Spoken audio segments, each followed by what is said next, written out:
বাকশালে ৩,৫০,০০০ সরকারি কর্মচারী যোগদান ৯ আগস্ট ১৯৭৫।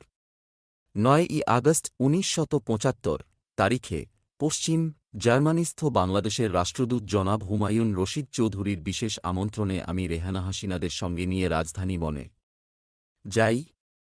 রাষ্ট্রদূতের অফিসিয়াল বাসভবনে আমাদের জন্য থাকার ব্যবস্থা করা হয়। বনের কোনিংসউইটারস্থ একটি টিলার ওপর অবস্থিত তাঁর ৩ তলা বাসভবনটি। তাঁর ছেলেমেয়েরা লন্ডনে পড়াশুনারত থাকায় বাসাটির কয়েকটি শয়নকক্ষ খালি ছিল তখন। হুমায়ুন রশিদ চৌধুরী আমাদের পরামর্শ দেন ওই সময়ে বেলজিয়ামের রাজধানী ব্রাসেলস ও ফ্রান্সের রাজধানী প্যারিস বেরিয়ে আসার জন্য।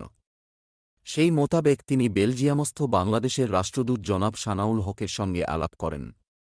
বঙ্গবন্ধুর সঙ্গে সানাউল হক সাহেবের ঘনিষ্ঠ সম্পর্ক ছিল, অতএব তিনি উক্ত প্রস্তাবে সম্মত হন।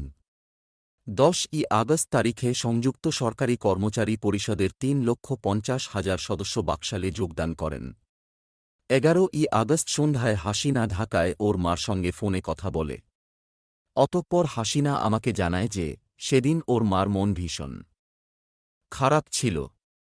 বঙ্গবন্ধু সেদিন তাঁর একমাত্র বোনের ছেলে শেখ শহীদের বিয়েতে তাকে যেতে না দেয়ায় তিনি ভীষণ দুঃখ পেয়েছিলেন।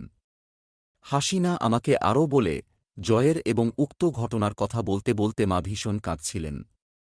তথ্যসূত্র বঙ্গবন্ধু শেখ মুজিবকে ঘিরে কিছু ঘটনা ও বাংলাদেশ।